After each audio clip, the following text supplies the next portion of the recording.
Efésios capítulo 1, diz assim: Paulo, apóstolo de Cristo Jesus, pela vontade de Deus, aos santos que estão em Éfeso e fiéis em Cristo Jesus. Graça e paz a vós outros da parte de Deus, nosso Pai, e do Senhor Jesus Cristo.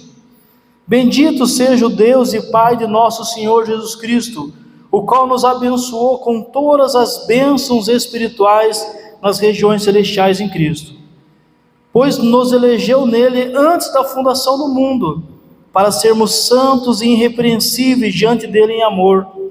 Nos predestinou para sermos filhos de adoção por Jesus Cristo para si mesmo, segundo o bom propósito da sua vontade, para o louvor e glória da sua graça, a qual nos deu gratuitamente no amado. Nele temos a redenção pelo seu sangue, a remissão dos pecados, segundo as riquezas da sua graça, que ele derramou profundamente sobre nós em toda a sabedoria e entendimento, e desvendou-nos o mistério de sua vontade, segundo o bom propósito que propuseram em Cristo, de fazer convergir em Cristo todas as coisas, na dispensação da plenitude dos tempos, tanto as que estão nos céus, como as que estão na terra.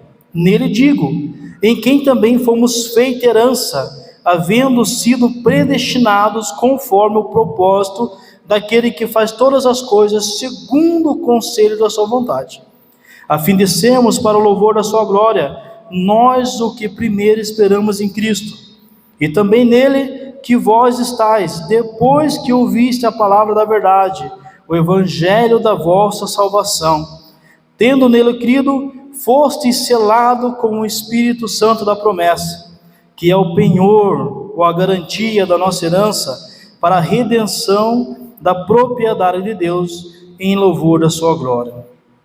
Pelo que, ouvindo eu também falar da fé que entre vós há no Senhor Jesus, e do vosso amor para com todos os santos, não cesso de dar graças a Deus por vós, lembrando-me de vós nas minhas orações. Peço que o Deus de nosso Senhor Jesus Cristo, o Pai da glória, vos dê em seu conhecimento o espírito de sabedoria e de revelação. Oro também para que sejam iluminados os olhos do vosso entendimento, para que saibais qual seja a esperança para a qual ele vos chamou, e quais as riquezas da sua glória, da sua herança nos santos, a qual a suprema grandeza do seu poder para conosco, os que cremos, segundo a operação da força do seu poder, que se manifestou em Cristo, ressuscitando-o dentre os mortos, e fazendo-o sentar-se à direita de Deus nos céus, acima de todo o principado, autoridade, poder, domínio, e todo nome que se nomeia não só neste século, mas também no que há de vir. Deus sujeitou todas as coisas debaixo dos seus pés, e sobre todas as coisas o constituiu cabeça da igreja, que é o seu corpo, a plenitude daquele que enche tudo em todos. Que Deus aplique a sua palavra ao meu e ao seu coração. Fizemos a leitura desse capítulo inteiro, com o objetivo de os irmãos e as irmãs entenderem a necessidade que temos de ler cada vez mais as nossas Bíblias. E eu incentivo que você mantenha a sua Bíblia aberta, com o objetivo de você fazer alguns apontamentos e anotações. Semana passada nós iniciamos falando de alguns temas, falamos da escolha divina, mostrando que esse texto trabalha duas questões que a teologia não consegue explicar e se debate: a questão da soberania de Deus e a liberdade humana. Mas como pessoas bíblicas que procuram entender a palavra de Deus, a gente não tem problema com isso.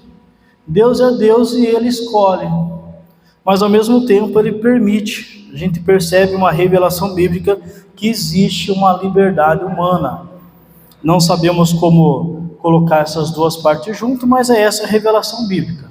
Então, entre as teologias, nós ficamos com a Bíblia, que Deus é aquele que escolhe. Então, temos a escolha divina. Outros temas que nós trabalhamos foi a adoção de filhos, a redenção do nossos pecados, perdão nos pecados. Falamos que aqui Paulo descortina diante de nós o evangelho suficiente. Como assim o evangelho suficiente? O Deus que nos amou com todo o seu amor, riquíssimo em misericórdia, nos perdoou, nos chamou, nos amou antes da fundação do mundo, mostrando que nada do que fizemos ou deixamos de fazer limitou a escolha de Deus, que a escolha de Deus está baseada no seu próprio conhecimento e amor. Falamos de um verdadeiro evangelho que liberta e de um falso evangelho que escraviza. O evangelho do medo. Que evangelho que escraviza? O evangelho que fala: se você é santinho, Deus te ama. Mas se você está bonzinho, se você está santinho, bonzinho, Deus te ama. Você caiu, perdeu o amor de Deus, perdeu a salvação. Então você vive uma tensão: um dia salvo, 2 dias perdido, 5 dias salvo, 40 dias perdido, e torce para você não morrer nesses dias, que se você morrer, você está condenado.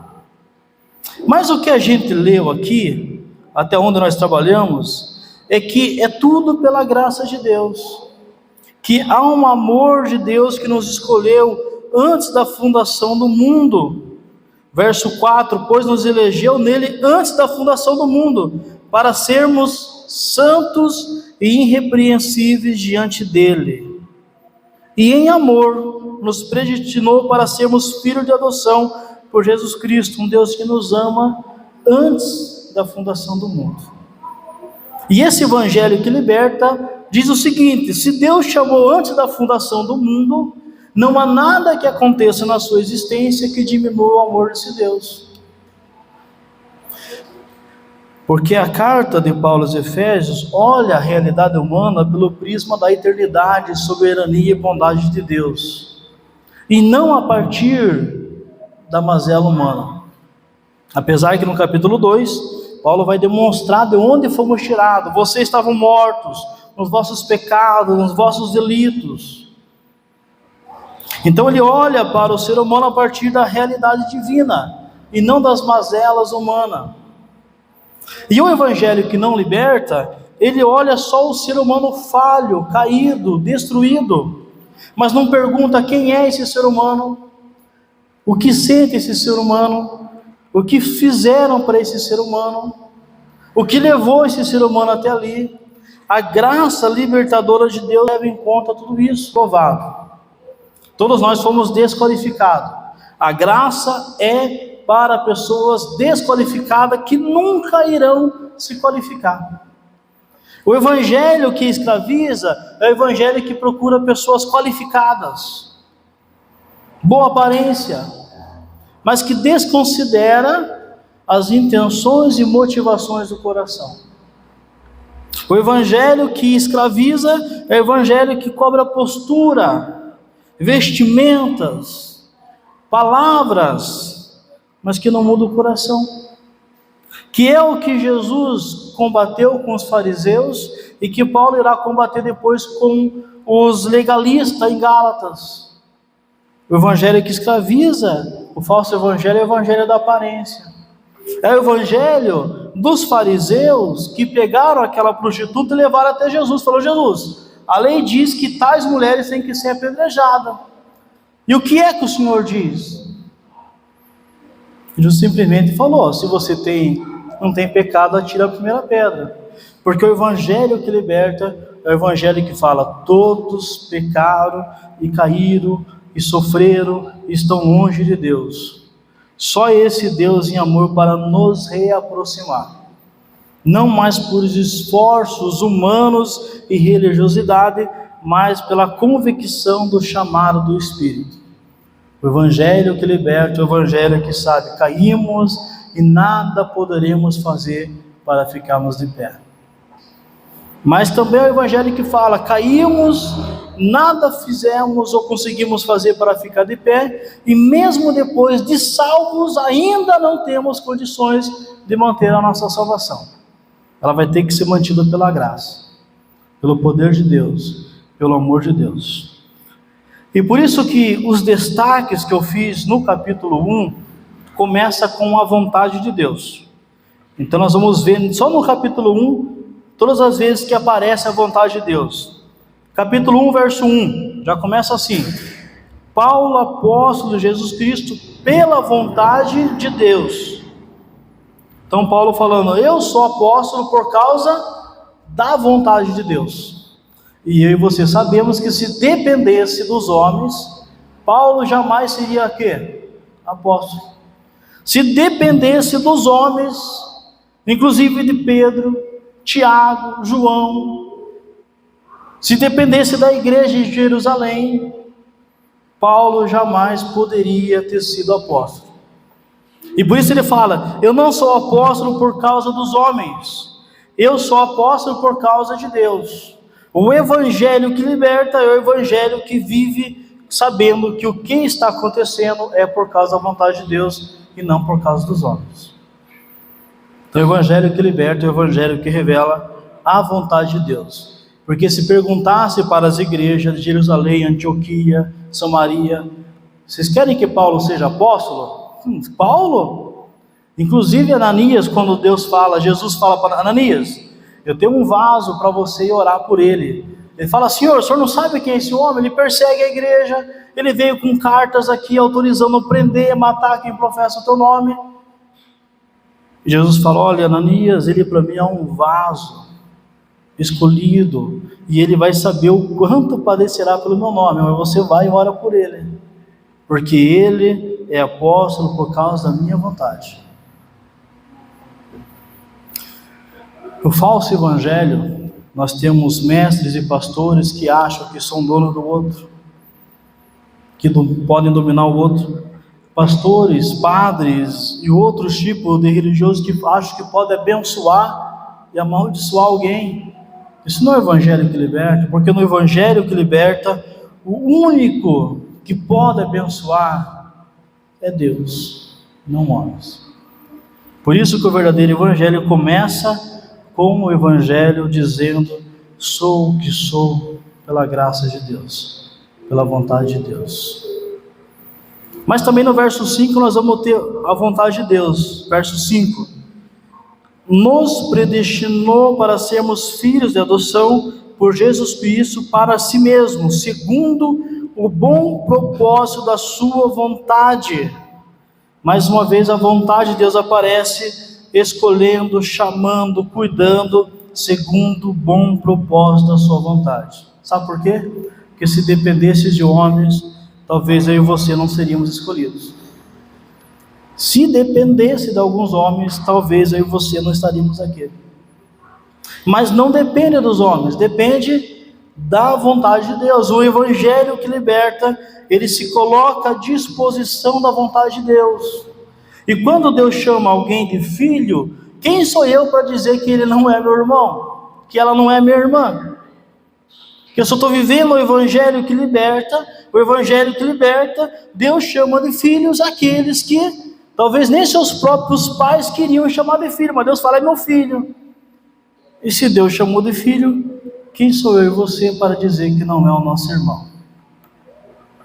Então essa carta de Paulo trazendo o evangelho que liberta, ela vai passar por cima de todo tipo de tradições humanas, boas e ruins. E se nós queremos viver o evangelho que liberta, esquece o que você pensa, esquece a tua vontade. Esquece a vontade de homens. É o que Deus pensa, é o que Deus quer. Porque é Deus quem escolhe. Então a vontade de Deus escolhe Paulo como apóstolo quando ninguém escolheria. Escolhe as pessoas que estão em Éfeso para ser filhos de Deus quando ninguém escolheria. Alguns vão dizer que a igreja aos Efésios, no seu início, a maioria ali eram de pessoas pobres, escravos, que ninguém ia falar, esse não é filho de Deus. Mas Deus, antes da fundação do mundo, falou, você é meu, eu te escolhi. Ainda sobre a vontade de Deus, o verso 9, e desvendou-lhes o mistério da sua vontade, segundo o bom propósito que puser em Cristo, de fazer convergir em Cristo todas as coisas, na dispensação da plenitude dos tempos, tanto as que estão nos céus, como as que estão na terra. De novo, a vontade de Deus manifestada em Cristo e sobre Cristo. Cristo é o Messias escolhido por Deus, que muitos homens não escolheram. O próprio Israel disse a Jesus: você não é o nosso rei, desconsiderando o que Deus falou no batismo: você é meu filho amado, em ti me comprazo. Mostrando o perigo da gente seguir vontade humana, seguir líderes religiosos, seguir líderes que aparentemente falam pelo nome de Deus, mas desconsideram o Evangelho. Porque o Evangelho da vontade de Deus escolheu o Cristo revelado em Isaías 53, sem formosura, sem beleza, homem de dores, dado ao sofrimento, de quem nós escondíamos o rosto, no sentido de falar, não queremos que ele nem nos veja para não precisar chegar perto dele. Essa é a vontade de Deus. E o verso 11, nele digo, em quem também fomos feita herança, havendo sido predestinado conforme ao propósito daquele que faz todas as coisas segundo o seu conselho, segundo o conselho da sua vontade. Então agora nós temos a vontade de Deus e o poder dessa vontade, dizendo que o que Deus fez foi por plena conselho, poder, autoridade da sua própria vontade, não consultando nenhum homem. Paulo é interessante que ele vai trabalhar essa questão da soberania de Deus em Romanos, a partir do capítulo 9, usando Isaías. Ele vai dizer o seguinte: quem é você, homem, para questionar Deus? Quem é? Você por acaso deu algo para Deus, para que Deus te perguntasse o que Ele vai fazer ou não? Mostrando que o Evangelho vive a vontade de Deus, que faz o que Ele quer fazer, sem consultar ninguém, porque Ele é autônomo. Esse Deus não está preso às orações: eu determino, você tem que me abençoar, porque esse Deus faz aquilo que está no seu plano e vontade, Ele se move por sua vontade. Então o Evangelho que liberta é o Evangelho que se submete à vontade de Deus, não a tradições de homens, mulheres e assim por diante. Outro destaque do capítulo 1, a palavra louvor. Verso 3: bendito seja o Deus e Pai de nosso Senhor Jesus Cristo, o qual nos abençoou com todas as bênçãos espirituais nas regiões celestiais. Bendito ou louvado seja o nosso Deus. Todo louvor, toda honra pertence a Deus. O Evangelho que liberta é o Evangelho que reconhece que o único digno de ser louvado, engrandecido, é o nosso Deus, ninguém mais. No verso 6, para louvor e glória da sua graça, de novo aqui a palavra louvor, para louvor e glória da sua graça. Então ele está falando tudo que Deus fez através de Cristo, nos salvando, nos abençoando, é para que a sua graça seja louvada. E o que é o louvor da graça de Deus? Deus seja louvado pela transformação que está acontecendo em sua vida. Deus seja louvado pela sua graça redentora que te alcançou. No verso 12, a fim de sermos para o louvor da sua glória, nós os que primeiro esperamos em Cristo, e também neles vós também, de quais ouviste a palavra da verdade, o evangelho da vossa salvação.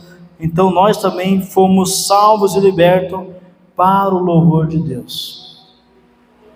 Queridos, quanto mais a gente se aprofunda em Cristo, quanto mais a salvação nos alcança, porque entendemos teologicamente que nós fomos salvos, estamos sendo salvos e seremos salvos. Quanto mais isso se aplica em nossa vida, mais Deus é glorificado e exaltado.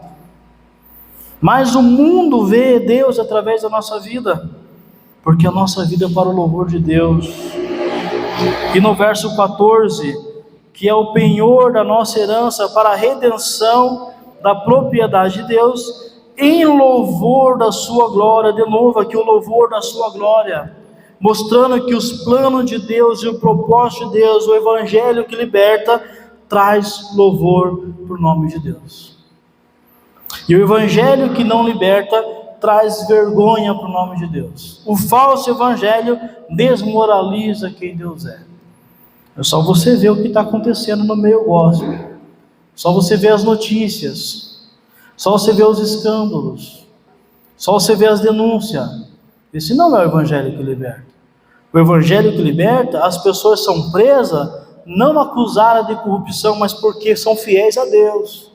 O evangelho que liberta é o evangelho que se manifestou lá em Daniel, jogado nas caldeirões porque é fiel, Sadraque e Mesaque porque é fiel, Paulo e Silas porque são fiéis. Esse é o evangelho que traz o louvor a Deus e o louvor da sua graça. Outro destaque, santo ou santos. Verso 1, Paulo, apóstolo de Cristo Jesus, pela vontade de Deus, aos santos que estão em Éfeso e fiéis em Cristo Jesus. Essa carta Paulo escreve a pessoas que foram santificadas, separadas. Queridos, todas as pessoas que professam o nome de Jesus como Senhor e Salvador e que se entregaram verdadeiramente a Jesus, são santos, separados, escolhidos. O verso 4, pois nos elegeu nele antes da fundação do mundo para sermos santos. Olha que interessante, Paulo fala, eu estou escrevendo aos santos e escolhendo aqueles que foram escolhidos para serem santos.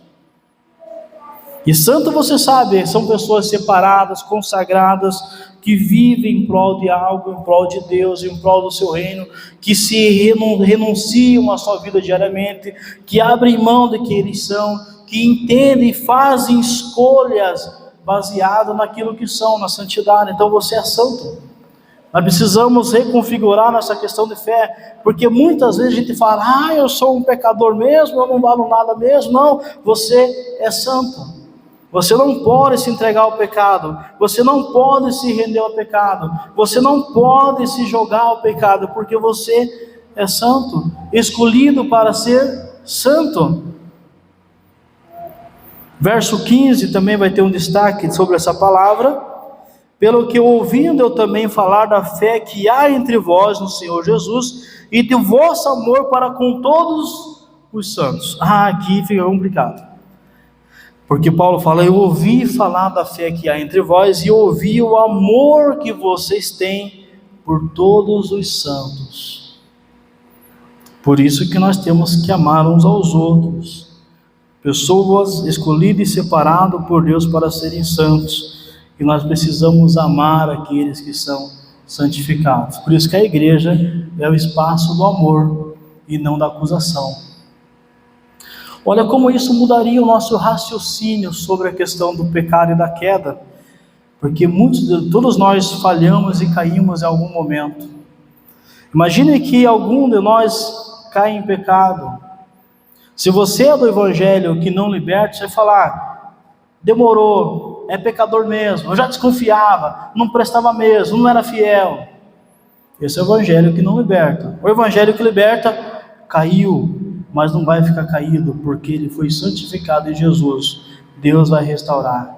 Irmão, uma salvação para você. Irmão, Deus te ama. Não se esqueça que você foi escolhido. Não se esqueça que o Espírito de Deus habita em você. Não esqueça que você é santo, igual nós. E nós continuamos amando você, mesmo você tendo caído. Por isso é fundamental a gente pregar o evangelho que liberta, para a gente não viver o evangelho da desgraça, punitivo, que joga para fora, que abandona, mas que esconde os erros dos seus líderes, dos seus amigos, que passa pano quente para os seus parceiros, mas que denigrine aqueles que não fazem parte do seu ambiente de convivência. O evangelho que liberta fala, todos que estão em Jesus são santos e merecem serem reconsiderados e resgatados para a honra e glória de Jesus. Não foi assim que Jesus fez com Pedro? Não foi assim que os apóstolos lidaram quando Pedro negou Jesus? Tem uma coisa interessante nos apóstolos, porque todos eles sabiam que Pedro negou Jesus, mas nenhum deles abandonaram Pedro, porque sabiam que Pedro foi escolhido por Jesus. E você não abandona aqueles que Jesus escolheu. Você não abandona aqueles que caminharam com Jesus, a não ser que eles façam como fez Judas: se afaste, vou embora, abandone todos. Mas Pedro ficou ali. Eu imagino os discípulos agora, depois que Jesus é crucificado, morrem indo embora, e Pedro parado, pensando: e agora? E alguém fala: Pedro, vem com a gente. Ah, mas não, vem com a gente. Mas eu fiz isso, vem com a gente. A outra palavrinha santo, verso 18. Ora também para que sejam iluminados os olhos do vosso entendimento, para que saibais qual seja a esperança para a qual ele vos chamou, e quais a riqueza da glória da sua herança nos santos. Então ele está falando: eu estou orando para que vocês entendam que a herança de vocês é entre os santos, entre a igreja. É nesse evangelho que você acredita? Esse é o evangelho que você está vivendo? Ou é o evangelho das correntes, da imagem que está no fundo ali? Aprisionado, preso. Outro destaque: filhos por adoção, verso 5, diz assim: nos predestinou para sermos filhos de adoção. Verso 11: nele digo, em quem também fomos feitos herança, havendo nos predestinado conforme o propósito daquele que faz tudo conforme a sua vontade. O verso 14: que o penhor da nossa herança para a redenção da propriedade de Deus, louvor e glória, falando que o Espírito Santo é o penhor, é o selo da nossa herança. Outra verdade do evangelho é que nós somos filhos de Deus, por adoção, através de Cristo Jesus. O que significa isso, querido? Que o evangelho que liberta faz com que pecadores arrependidos que confessam o nome de Jesus se tornem filhos de um Pai amoroso. E esse Pai amoroso não te joga fora quando você cai, falha, erra. Pelo contrário, ele continua falando: filho, eu estou com você, levante-se porque eu quero te usar. O evangelho que não liberta, Deus não é tratado como pai e nós não somos tratados como filho. A relação muitas vezes é só de senhor e escravos. E quando a gente não faz o que não agrada, somos expulsos. O evangelho que liberta fala: vocês são filhos. E Hebreus vai falar: porque vocês são filhos, vocês serão corrigidos, disciplinados, porque são filhos. E ele diz ainda que a correção é para os filhos. E por isso que a gente acredita numa graça salvadora, que você, salvo por Jesus, você não perde a salvação, porque Deus vai tratar com você, Deus vai trabalhar você. E porque o Espírito Santo, verso 13, e também nele que vós estáis, depois de ouvirdes da palavra da verdade, o evangelho da vossa salvação, tendo nele crido em Jesus, fosse selado com o Espírito Santo da promessa. O que significa isso? Quando cremos em Jesus como Senhor, Deus nos selou com o seu Espírito, falando: esse é meu. Mas Deus caiu, é meu. Não, mas é meu. É meu. Eu vou tratar com ele.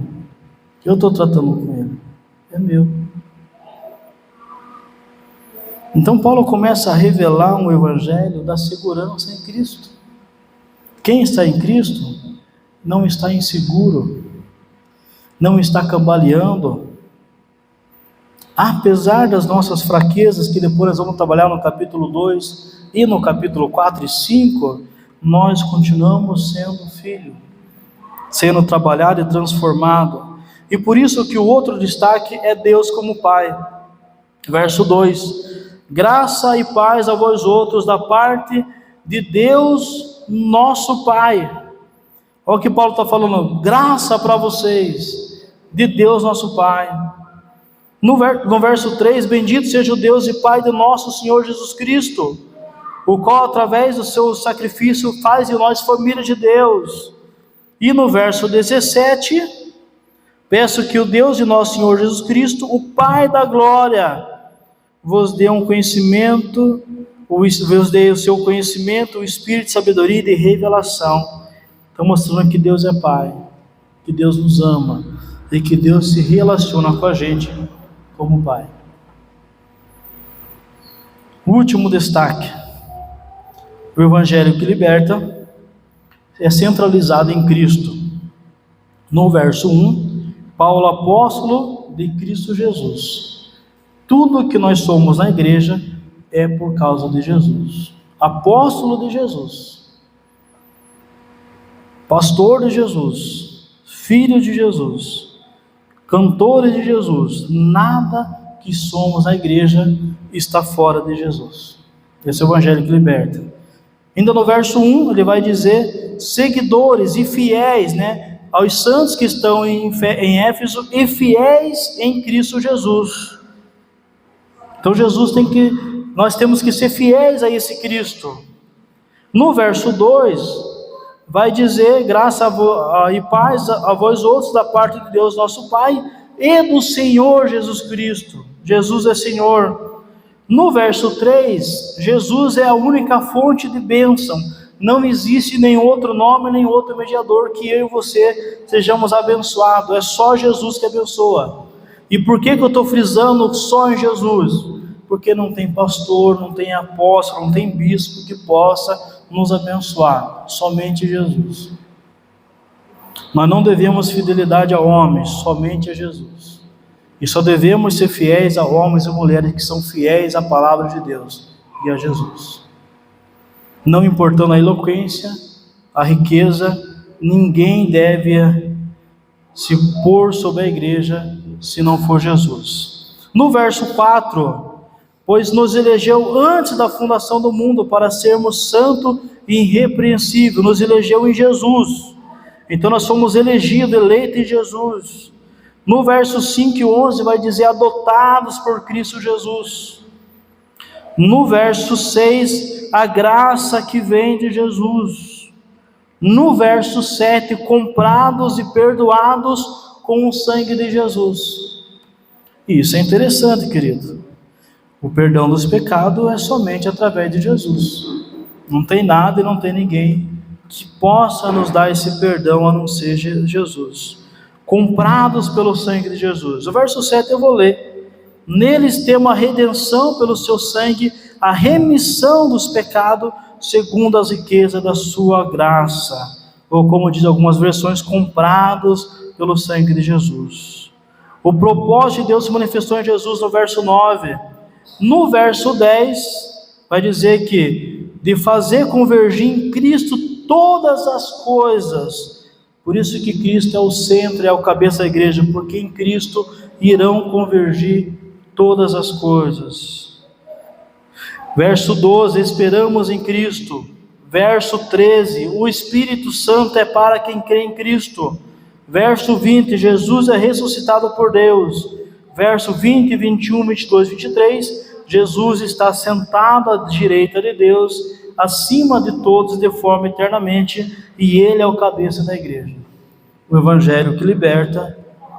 Se Jesus tivesse uma foto, a foto que estaria é de Jesus. Qualquer foto que tenha em alguma igreja, não é o Evangelho que liberta. Porque o único que deve ser exaltado é Jesus. O único que deve ser reconhecido é Jesus. Porque o Evangelho que liberta é Jesus. E Jesus não está submisso a nenhuma igreja, nenhuma religião, a nenhum líder, a nenhum pastor. Se Jesus te abençoou, não tem liderança nenhuma para te abençoar, para te amaldiçoar. E se Jesus não te abençoou, não há ninguém que possa te abençoar. Esse é o Evangelho que liberta. O Evangelho que fala, Deus te amou antes da fundação do mundo. O Evangelho que fala, nós amamos Ele porque Ele nos amou primeiro. O Evangelho que fala, Deus nos amou quando ainda éramos pecadores. E o Evangelho que fala, mesmo que você caia e falha, e se arrependa, 1 João capítulo 1, verso 9, e se vocês pecarem, se arrependam, confessem os seus pecados no nome de Jesus, para serem perdoados. O Evangelho que liberta, é o Evangelho onde a gente pode recomeçar todos os dias. E como diz o livro de Neemias, a cada manhã, as misericórdias de Deus se renovam. Falei para vocês semana passada, se eu não me engano, essa frase é de Russell Shedd, um pastor e teólogo batista, que dizia o seguinte, que Deus não confia na gente, e por isso que a misericórdia dele se renova a cada manhã. E é de manhã que ela se renova, porque é de manhã que a gente vai precisar.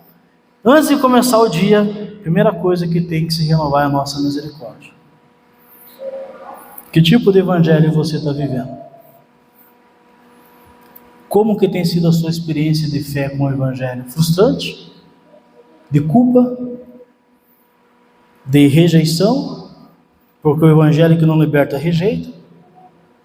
Rotula as pessoas, olha as aparências e desconsidera o que aconteceu na eternidade.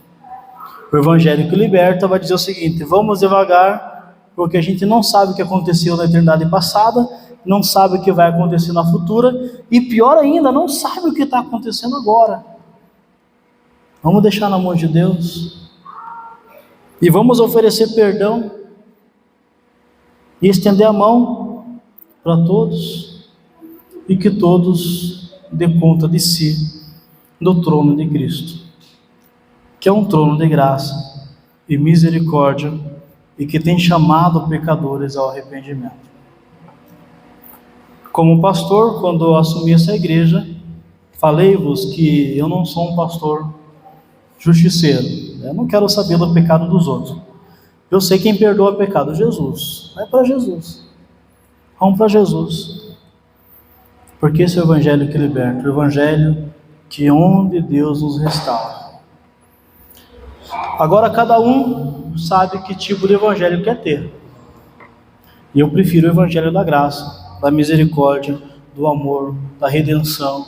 O evangelho que pega um homem como Paulo, que persegue a igreja e faz de apóstolo. O evangelho que pega Pedro, que nega Jesus e faz dele um grande apóstolo. Esse é o evangelho que eu quero para a minha vida. Porque se o outro evangelho que não liberta for verdadeiro, eu estou perdido.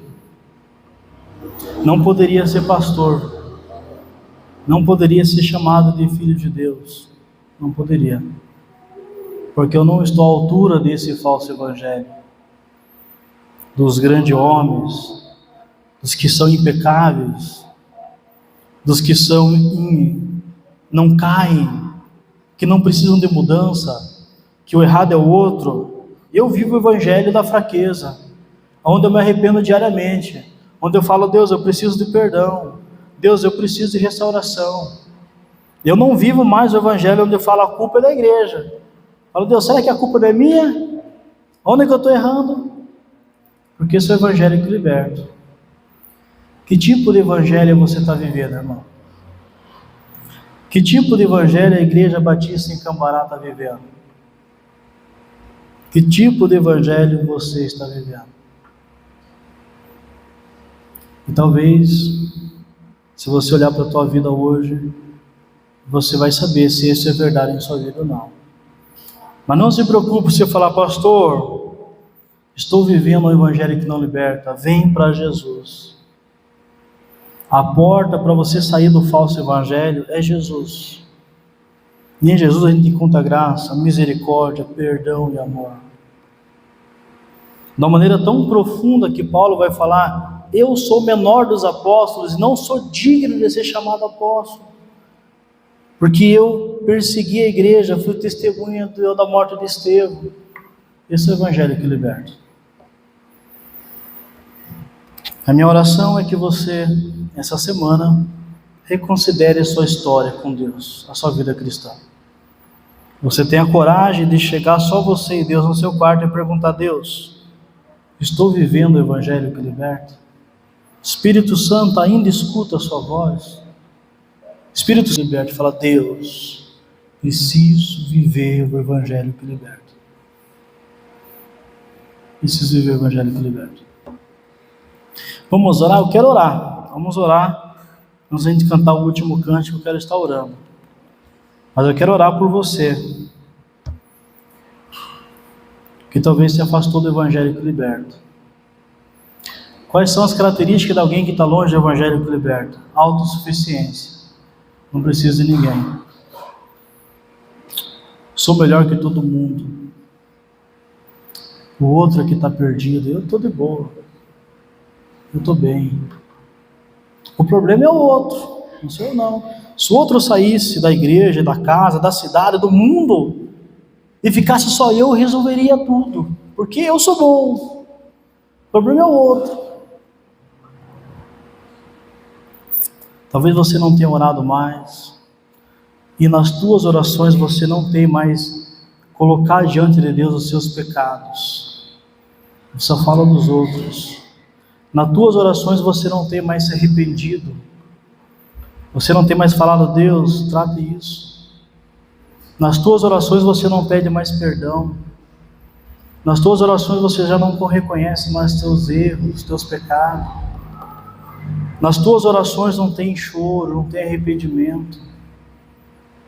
As tuas orações são vazias e amargas, porque se dependesse de você, o outro seria afunilado. Mas o Evangelho que liberta é o Evangelho onde a gente ora e se coloca diante de Deus. E a pior característica do Evangelho que não liberta é os ensinamentos dos demônios. A gente lê o texto de Paulo que diz que nos últimos dias muitas pessoas ouviriam espíritos demoníacos.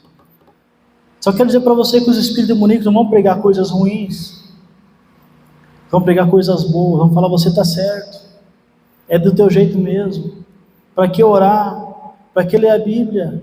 Para que se arrepender? Para que pedir perdão? Para que mudar o teu jeito de ser?